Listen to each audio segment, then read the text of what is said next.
Hello hi friends, नमस्कार। इस video में हम बात करेंगे कोविड-19 के बारे में कि इस महामारी से हम यानी कि कितनी प्रभावित होंगे और इस कोविड-19 से जो होने वाली मानवों पर पड़ने वाली जो प्रभाव है उसके बारे में बात करेंगे। और जो इस कोविड-19 के बारे में चाइना और अमेरिका और भारत जैसे देश इसके बारे में कब से इससे प्रभावित हो रहे थे और इसके बारे में क्या जानकारियाँ हैं और इस प्रकार की जब महामारियाँ आती हैं तो कितने लोगों की जान जाती है, इसके लिए हम लोग कुछ पिछले यानी कि हम लोग कुछ इतिहास के बारे में जानेंगे। ठीक है, तो इतिहास में हम बात करते हैं 1918 और 1919 के बारे में। ठीक है, जब इसी प्रकार से एक महामारी आई थी और इस महामारी में हम लोग देख लेते हैं, इसके कुछ तथ्य दिए गए हैं कहीं पे, उसके थ्रू हम लोग समझने की कोशिश करते हैं। ठीक है, तो आइए देखते हैं। और वो महामारी का जो नाम था वो था इन्फ्लुएंजा। ठीक है, तो उसके बारे में हम यहाँ बात करते हैं। दिया हुआ है कि 1819 के पैंडेमिक मतलब पहले जो भी आता है तो छोटे स्तर पर रहता है कोई भी महामारी तो उसे पैंडेमिक के नाम से जाना जाता है, और धीरे धीरे जब बड़े स्तर पर हानियाँ पहुंचाने लगता है मानवों को तो उसे हम महामारी में तब्दील कर देते हैं। तो वही है जो कि बारे में हम लोग बात करेंगे। तो आइए देखते हैं। तो ये है यहाँ का दिया हुआ है आपको, ये 12th के NCERT सामाजिक विज्ञान, भारतीय सामाजिक विज्ञान में दिया हुआ है।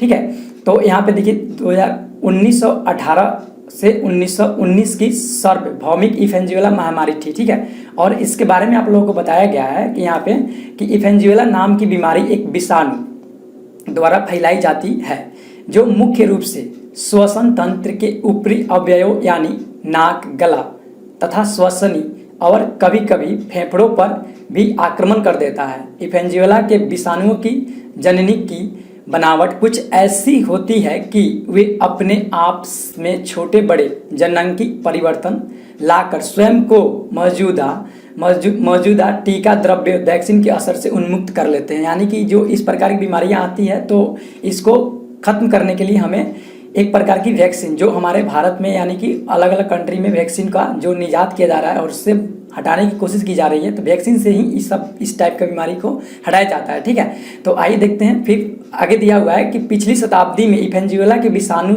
में 3 बार बड़े बड़े जननांगी परिवर्तन आए जिसके परिणाम स्वरूप सार्वभौमिक महामारियां पैंडेमिक फैली और अत्यंत विशाल संख्या में लोग इन्फ्लुएंजा से पीड़ित हुए और मृत्यु का ग्रास बन चुके थे। ठीक है, बने। और इनमें सबसे कुख्यात महामारी स्पेनिश फ्लू थी। ठीक है, और देखिए सब जब 1819 में आया तो उसके पास ये जब महामारी जैसे अभी हमारा कोविड-19 जो है वो दूसरी लहर चल रही है, तो क्यों चल रही है? ठीक है, इसी में देखिए इन्फ्लुएंजा जो आया 1819 में उससे तो लोग मरे ही, उसके बाद जब धीरे धीरे ये अलग अलग मतलब रूप में धारण होने लगा तो इसका नाम पड़ा स्पेनिश फ्लू।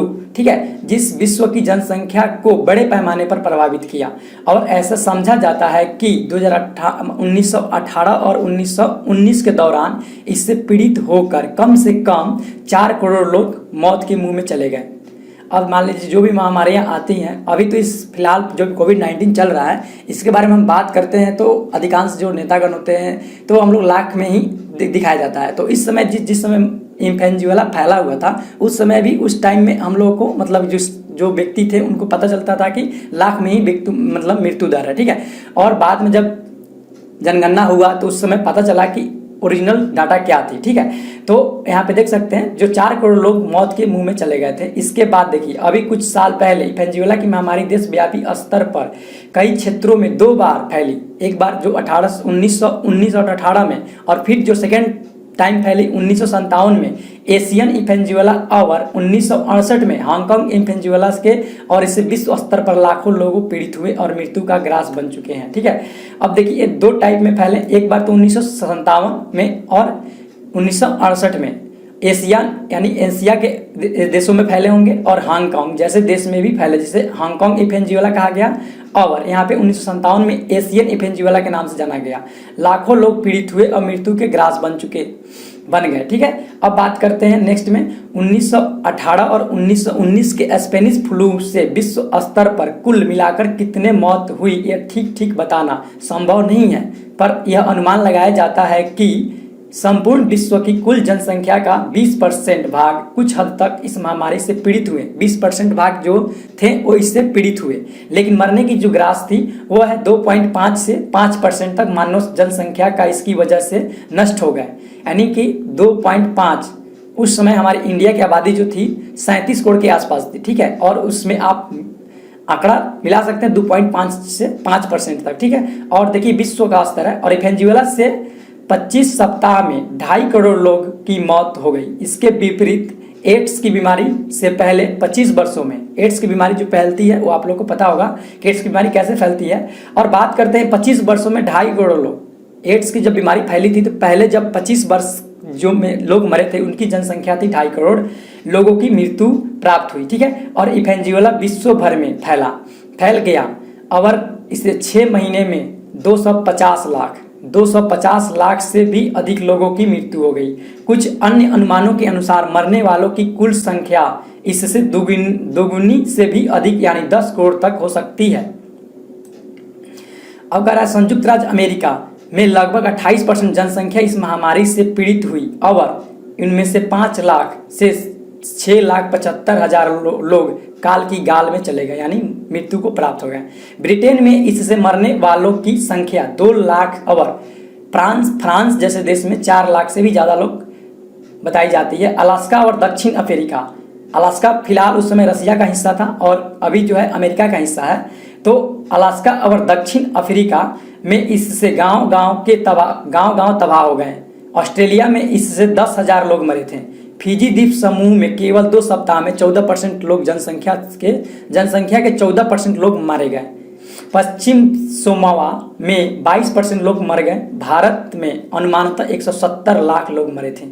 और मान लगा सकते हैं कि अनुमानतः उस समय 170 लाख यानी उस समय का 5%, डाटा के अनुसार कह सकते हैं कि उस समय का 5% लोग मृत्यु को प्राप्त हुए थे। 170 लाख यानी 1 करोड़ 70 लाख लोग मरे थे।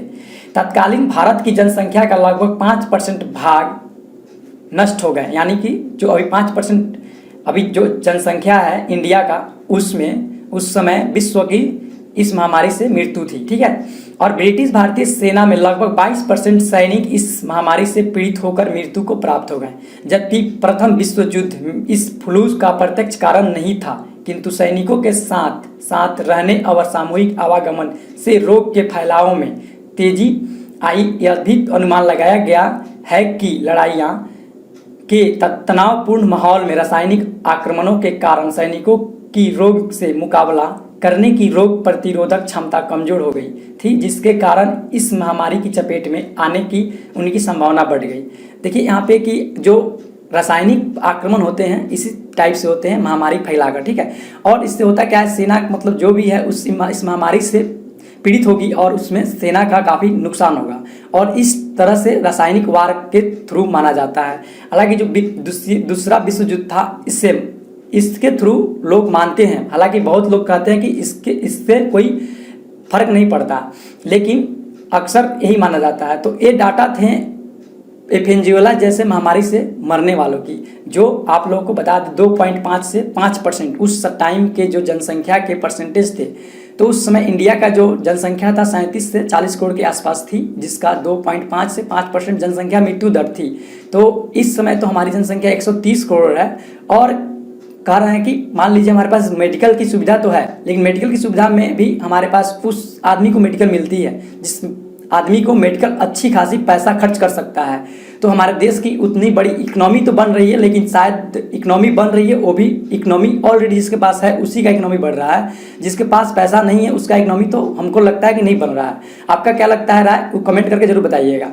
और बात करते हैं कि देखिए यहाँ पे जो अभी ऑक्सीजन की किल्लत बढ़ गई है, सरकार इसके लिए विभिन्न प्रकार के परियोजनाओं का प्रख्यान कर रही है, मीटिंग कर रही है कि कैसे इसको हल किया जाए। अब बात करते हैं कोविड-19 की फैलाव के बारे में कि कौन कौन से देश कब इसके लिए इत्तला हुए, और इस कोविड-19 के बारे में चाइना में जब बन रहे थे तो इसके लिए कौन सी एजेंसियां जो थी वो अमेरिका की सचेत की थी, और अमेरिका इस पे कुछ नहीं कर सका। यहाँ पे अमेरिका अपने विश्व समूह के बड़े देशों में गिने चुने जाते हैं, ये गलतियां उनसे हुई है, ये भी देख लेते हैं, ठीक है। तो यहाँ पे देखिए, यहाँ पे न्यूयॉर्क टाइम्स का एक रिपोर्ट है, अमेरिका और चीन की होड़ से बदले भू राजनीतिक हालात, नए बनेंगे समीकरण, चुनौतीपूर्ण होंगे हालात। अमेरिका खुफिया एजेंसी की रिपोर्ट में क्या कहा गया था, ये 2017 की है, वाशिंगटन, ठीक है, वाशिंगटन।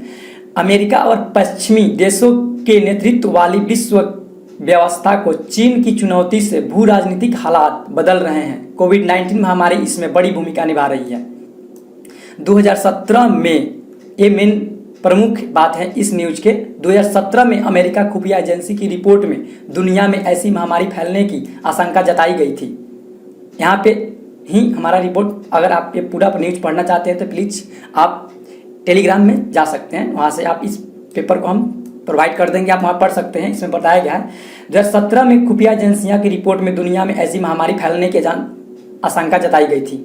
और बताइए, अमेरिका को वहाँ पे खुफिया एजेंसी जो होती हैं काफ़ी हद तक आगे चली गई हैं, मतलब बहुत ज़्यादा तेज़ है। तो उनकी रिपोर्ट में बताया गया था कि 2017 में ही उनको अमेरिका की जो मतलब एजेंसियाँ थी वो बताई थी कि चाइना जो है रासायनिक महामारी को फैलाने में काफ़ी हद तक आगे बढ़ चुका है और इस प्रकार की वो न्यूज मतलब मिला था। लेकिन अमेरिका इसे विश्व समूह मतलब अच्छे देश होने के नाते उसे इससे मीटिंग बुलाकर इस बारे में संपूर्ण देश को, सारे देश पृथ्वी पर जितने देश हैं उन सभी को इत्तला करना चाहिए था कि शायद इससे कुछ हद तक इससे बचा जा सकता था, कि इसके बारे में मीटिंग बुलाकर शायद मीटिंग होती तो शायद इस प्रकार से जो मृत्यु दर है, इतना जो हम लोगों को सहना पड़ रहा है, एक प्रकार से ये शायद न हो सकता था। तो एजेंसियां तो बनाई अमेरिका ने, शायद उसके बात पर अमल नहीं किया। इसके थ्रू हम कह सकते हैं कि एजेंसियां बनाने का कोई मतलब ही नहीं है कि उसका बात को कोई फर्क नहीं पड़ता है कहने या न कहने के पर। तो ये रिपोर्ट ही कि न्यूयॉर्क टाइम की रिपोर्ट में, ठीक है, 2017 में ही अमेरिका की खुफिया एजेंसियाँ रिपोर्ट की थी अपने देश को कि चाइना जैसा देश जो है इस टाइप का एक मतलब महामारी फैलाने की साजिश रच रहा है। तो इस टाइप से आप कह सकते हैं अमेरिका अगर ये बात को नहीं फैला रहा है तो इसमें हो सकता है कि उसका भी कुछ अलग ही भूमिका हो। इंटरनेशनल जो भी कंट्रीज होते हैं वो अपने अपने भूमिका को इसमें ज़्यादा उलझाते हैं और खुद को मुनाफे और इकोनॉमी बढ़ाने के चक्कर में अपने इस प्रकार के मुद्दे को नहीं बताना चाहते हैं। नहीं तो शायद इस ग्लोबल ट्रेड्स को इतना टाइम्स नहीं होता था, ठीक है। तो इस टाइप से आप लोगों को इसके बारे में मुझे बताना था और इत्तला करना था कि कोविड-19 को जितने हल्के में आप लोग ले रहे हैं शायद नहीं लेना चाहिए। मान लीजिए कि अभी का रेशियो 3 लाख से ऊपर चला गया है केस। मृत्यु दर जो बताया जा रहा है गवर्नमेंट के थ्रू वो शायद गलत है। इसलिए कि मैं कहना चाहता हूँ कि शायद जो 7 सप्ताह में 25 लाख लोग मरे थे, जो मरे थे वो शायद इस बार भी मरे होंगे। तो आप लोग समझ सकते हैं कि शायद गवर्नमेंट उतना आंकड़ा आपको दे नहीं रही है और यही कि आप घर पे रहिए, ज़्यादा बेटर है। और ज़्यादा नहीं, जब तक कोरोना का सेकेंड लहर चल रहा है, और ज़्यादा अधिकांश काम अपने घर से करिए, ज़्यादा अच्छा रहेगा। और बात यह है कि कोई आपके लिए अच्छी बात कह के गया है, लास्ट लाइन मैं यही कहूँगा कि आप देश के नेतागण के लिए आप एक आंकड़ा हैं, लेकिन जिस घर में हैं उनके लिए आप दुनिया हैं। तो प्लीज़ आपके घर की दुनिया को बरकरार रखिए और घर पे रहिए। फिर मिलते हैं किसी और वीडियो में, तब तक के लिए जय हिंद।